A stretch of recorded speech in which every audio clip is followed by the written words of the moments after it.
नमस्कार दोस्तों। आज हम कुछ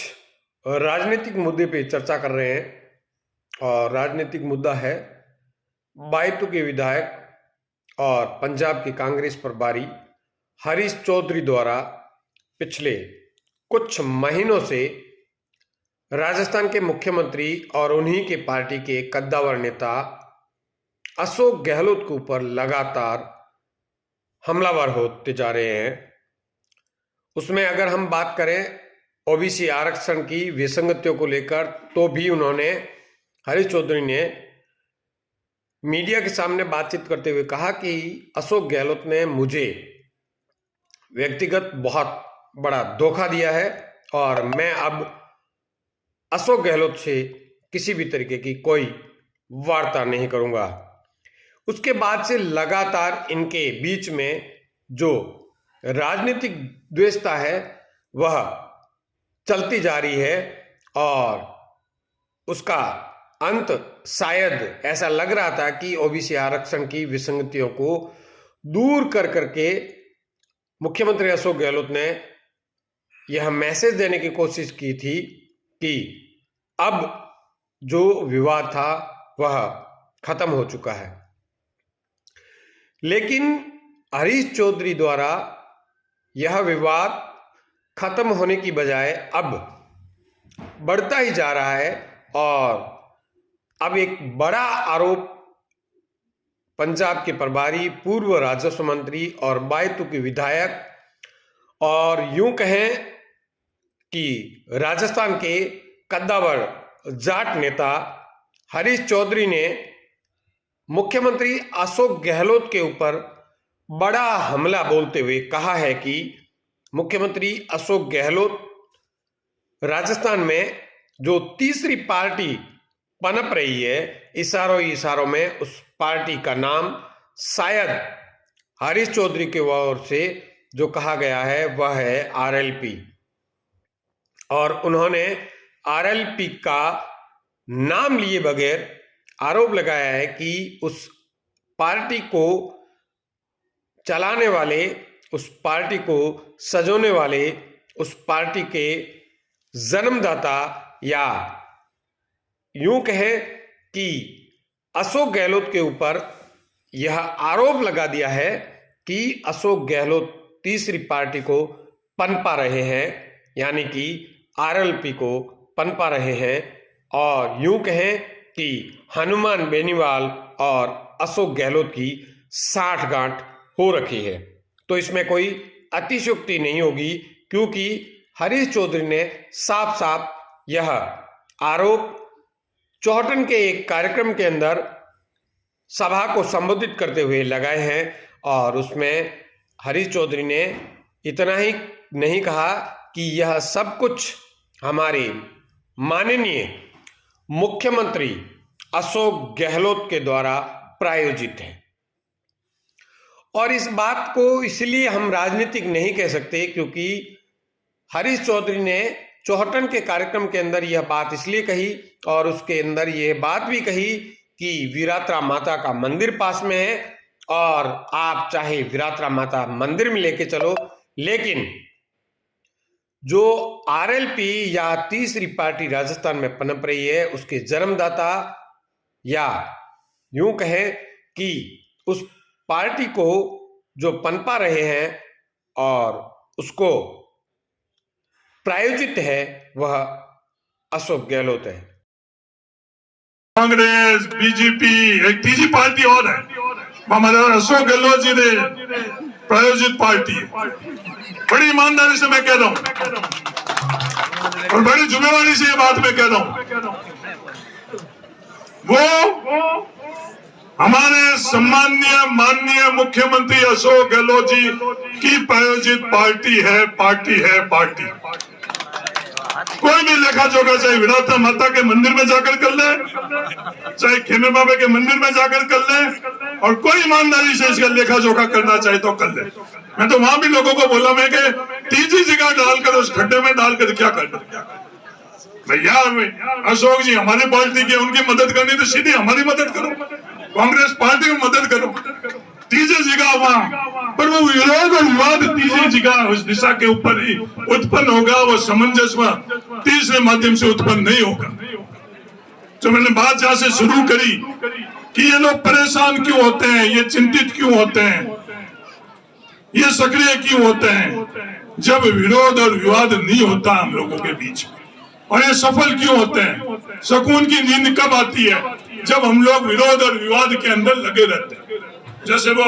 अर्जेंटीना के कप्तान को सुकून की नींद आई ना, कब लेकर वो आराम से सोया कि उसका यही सपने में यही था कि कभी एक दिन ऐसा आएगा वर्ल्ड कप का कप लेकर, तो उसकी नींद उस दिन बड़ी सुकून में। जब तक हम विरोध और विवाद में चलते रहेंगे तो उन लोगों को सुकून आता रहेगा,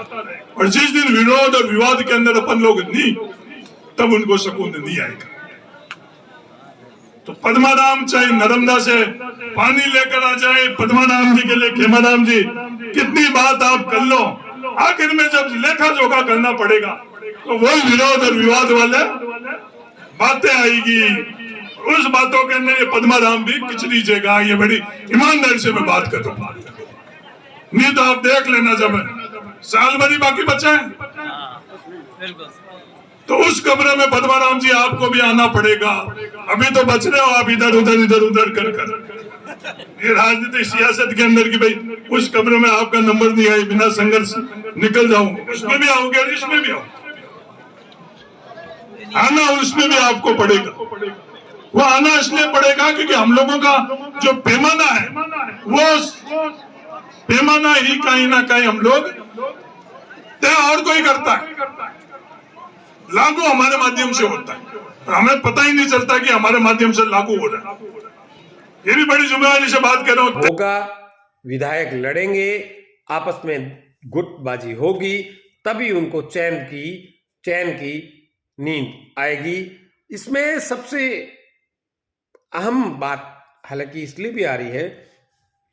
कि क्या वाकई हरीश चौधरी जो बातें कह रहे हैं पिछले कुछ समय से वो मुखर भी है। इससे हरीश चौधरी ने एक तीर से दो निशाने किए हैं। उसमें से एक निशाना यह है कि कांग्रेस के आला कमान तक यह संदेश पहुंचाया जाना चाहिए, संदेश पहुंच जाना चाहिए। हालांकि वो मीडिया के माध्यम से, हम लोगों के माध्यम से संभवतः पहुंच भी चुका है कि अशोक गहलोत तीसरी पार्टी को प्रायोजित राजस्थान में कर रहे हैं, उसके वो खैरगवार है और उनको मदद करते हैं। और वो तीसरी पार्टी संभवतः जो हरीश चौधरी ने इशारों में कहा वह आरएलपी है। ऐसे में सबसे दूसरी बात यह भी है कि इस बयान के माध्यम से हरीश चौधरी ने अपने वोटरों के साथ में, अपने राजस्थान के, अगर मैं यूं कहूं आरएलपी के जो कार्यकर्ता है, जो अपने आप में दबंग लीडर के रूप में मानते हैं हनुमान बेनीवाल को, और उनके साथ में युवाओं की एक बहुत लंबी चौड़ी फौज भी रहती है, उनके फैन फॉलोइंग है वो बहुत ही लंबी चौड़ी रहती है, उसको साधने की कोशिश की है कि हनुमान बेनीवाल जो है वह राजस्थान में अपने लिए नहीं अशोक गहलोत के लिए काम कर रहे हैं। ऐसे में उनका साथ दिया जाना उचित नहीं है। यह भी अपने आप में इशारों में उन्होंने साध लिया। तो एक कह सकते हैं ये अपने आप में बहुत बड़ा राजनीतिक बयान तो है ही, साथ ही हरीश चौधरी ने एक तीर से दो निशाना जरूर साधा है। हरीश चौधरी जैसे ही राजस्व मंत्री के पद से हटे हैं उसके बाद से यह बात तय है कि अशोक गहलोत की उनसे नहीं बन रही है, और यह भी एक अपने आप में साफ साफ जाहिर भी है कि अशोक गहलोत की उन किसी भी नेताओं से नहीं बनती है जो आने वाले समय में राजस्थान में अपना वर्चस्व या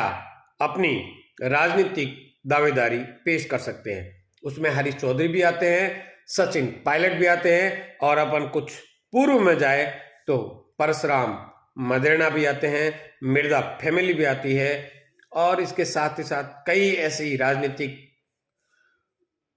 हस्तियां थी जिनको चाहे वो किसी भी कारणवश साइडलाइन हो गई या उनको खत्म कर दिया गया, लेकिन उसके पीछे अगर यूं कहें तो आरोप जो लगते हैं वह राजस्थान के जादूगर के ऊपर जरूर लगते हैं। ऐसे में हरीश चौधरी का ये जो बयान है यह राजनीतिक हलकों में बहुत